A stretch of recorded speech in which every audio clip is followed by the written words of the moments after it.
This is one of the most hyped up seasons in Nebraska football history, and for that reason, many fans are expecting 8, 9, even 10 wins. So in today's video, we're going to determine where the Cornhuskers stack up against the rest of our conference foes. You guessed it. We're going to react to Big Ten power rankings and see where Nebraska is, where they can potentially end up, and answer the question: can they make the Big Ten title game? So really quick, before we dive into it, make sure to hit that like button if you're starting to get excited about the college football season. It is getting here quick.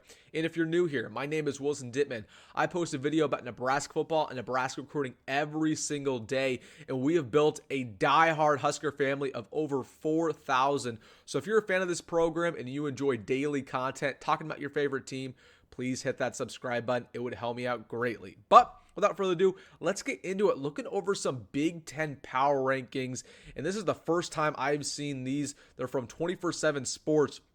And right off the bat, you can see that number 18 is Purdue. So Nebraska is not last place. And this should not be surprising for many Big Ten fans. Purdue was horrendous last year with new head coach Ryan Walters. Now, I think they're going to be a little bit improved. I know their defense is going to be one of the better in the Big Ten, but that offense is awful for the Boilermakers.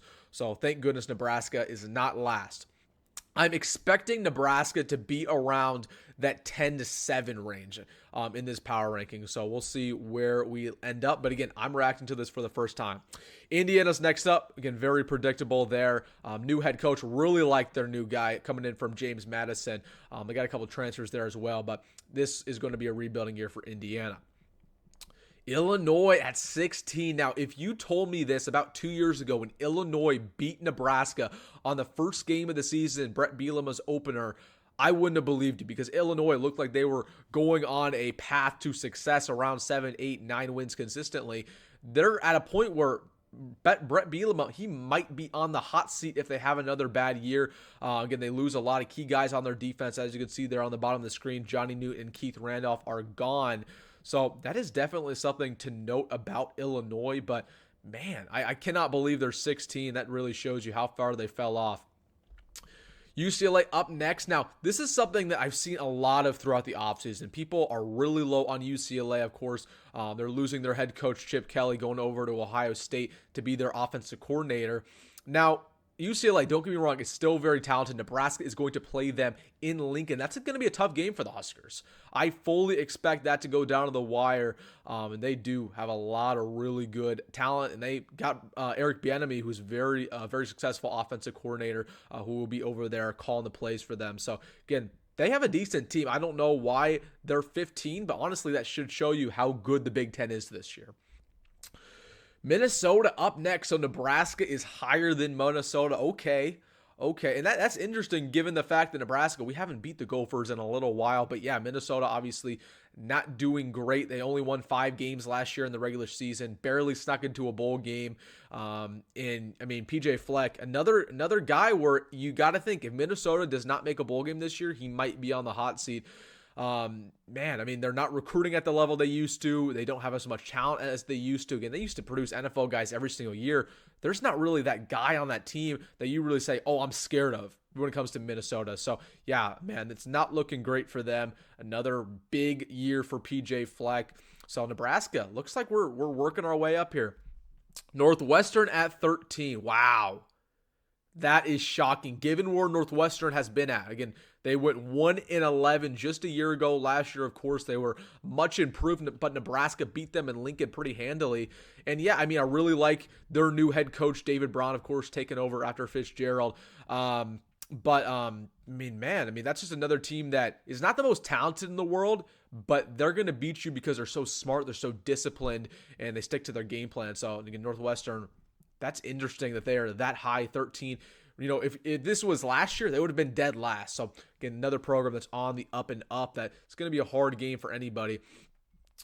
Maryland. So, okay, Maryland at 12. So, I'm actually a little bit shocked that Nebraska is higher than Maryland. Again, they're kind of, I think Nebraska might even be around that 8-7-6 range here by the way this is going. So, Maryland, that's very interesting. They're at 12 here. I definitely agree that they're higher than all the programs previously named, but I mean, Mike Locksley's doing a pretty good job over there at Maryland. Again, he's getting talent.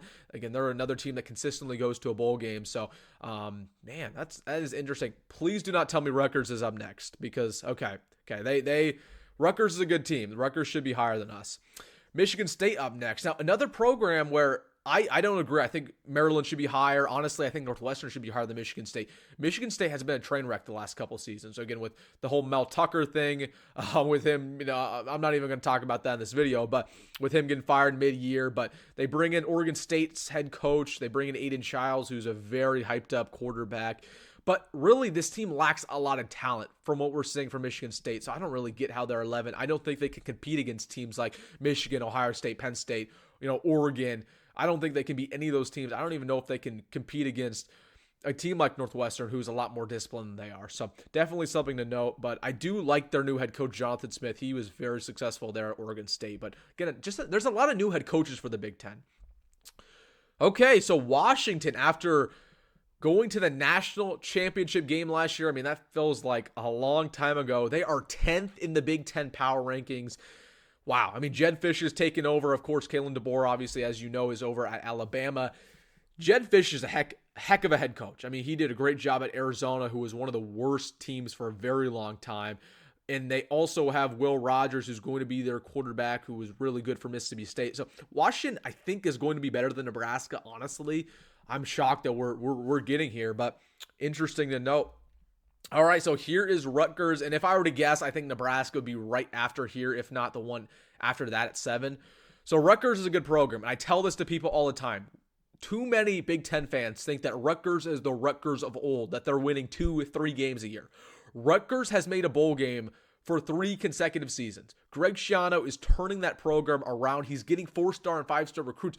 Rutgers actually has a top 15 recruiting class right now. So Rutgers is going to be tough. They have couple really good players. They note Gavin Wimsatt here. I'm not sure if Gavin Wimsatt's still at Rutgers. I think he transferred, but yeah, that's interesting that Rutgers is here, but I'm going to guess Nebraska's up next. And what do you know? Nebraska at 8. So really like this spot for the Cornhuskers. Again, we're beating out teams like Michigan State, Rutgers, Washington. That's a big W for Matt Rhule. That tells you how much 24/7 thinks of us. But again, still work to be done here. Let's read what they have to say about Nebraska. So they say, Matt Rhule and Dylan Raiola might just be the coach-quarterback tandem to finally pull Nebraska out of its funk. The former took a huge step in elevating his program when he pried the 5-star quarterback away from his Georgia commitment, and that addition is already paying dividends as Raiola shined in his debut spring game, completing 16 of 22 passes for 240 yards and 2 touchdowns with 1 INT. 1/4 of those yards came on a huge 64-yard completion. Explosiveness and reliability on offense has long stood between the Huskers and the upper half of the Big Ten, and it appears they have finally filled out those needs. So, an interesting little paragraph about Nebraska. Doesn't really tell us too much information. It's interesting they don't mention our defense. Again, Dylan Raiola, we know that's the big storyline, but our defense is supposed to be a top 10 unit. So 8 is a good starting place for Nebraska. I honestly wouldn't, try to argue we should be higher, but I do think we could be, a top 5, even top 4 team when the season ends. So we'll get to that at the end of the video, but let's see who else is here. I bet Iowa. Okay, Wisconsin's next. That's valid. Again, Wisconsin beat us in overtime last year. Luke Fickell, very similar program to what we're doing. Iowa, of course, there you go. And let's just guess. I'm going to say Michigan's next. Nope, USC. All right. So USC, Lincoln Riley, they only won 7 games last year. That should be noted about them. Nebraska obviously goes over to LA to play them in October this year. So that'll be a big prove-a game for Matt Rhule. Penn State, Michigan, there we go. And I'm going to guess, let's say Oregon. Yep. Oregon to round things off. And then last but not least, the Buckeyes, number 1. We've seen that a lot. So, all right, let's go back to Nebraska here. As number 8, I would not argue for us to be higher. Again, Wisconsin won more games than us last year. They beat us head-to-head. Same deal with Iowa. They won more games than us last year. They beat us head-to-head. For that reason, they should be higher than us initially. Now, let's say we're getting to the second half of the season and we're 7-0 like we predict to be. Okay, we will be 7-0 going into our final 5 games. That will be a different story. We will be a top 10 team in the Big Ten. And then from there, we have Ohio State. That's a tough game. This is the best Ohio State team we've seen in years. We play UCLA, USC. hopefully go 1-1 throughout that stretch, and then you play Wisconsin and Iowa, both games you should have won last year. So there is a possibility Nebraska wins about 10 games. There also is a possibility that we win, 3, 4, 5, knowing what Nebraska's done in the past. But listen, this is a really good spot for the Cornhuskers. It is interesting. I think it's interesting that Oregon's not number one here because Oregon has a very good roster as well. But again, you feel good about where the Huskers are. I honestly am surprised Rutgers is above us. But man, I mean, if you can take care of business, this shows you, because a lot of times the beat writers for Nebraska like to hype us up and the fan base likes to hype us up, but the national media is like, no way, Nebraska's not going to be good. This year's different. When the national media starts to pay attention to you and say, hey, Nebraska's, turning some heads, that means you're doing something right. That means you're turning a corner. Okay, you're hearing ESPN, Fox, CBS. All these guys are hyping us up on social media saying, hey, Nebraska might go 7-0. They might, get ranked before they get to the later half of the season, right? They might make a run at that Big Ten title game. It's absolutely a possibility. But, man, you got to prove it on offense first. We know what this defense is going to be. Interesting stuff here in this power ranking. My guess would be at the end of the season, when they're making a new Big Ten power rankings, we're going to be top 10, probably at that 5-6 spot. But we're going to be in a really, really good position going into year 3 of Matt Rhule. We want to be contenders for the college football playoff. So interesting stuff here with this Big Ten power ranking. Let me know if there's anything you disagree with on this list, agree with perhaps. Do you like Nebraska's ranking? Do you think it should be higher, lower? And hey, if you made this far of the video, make sure to hit that like button and subscribe. I hope all of you had a great 4th of July yesterday. I know I did. And as always, folks, go Big Red, go Matt Rhule, and see you in the next one.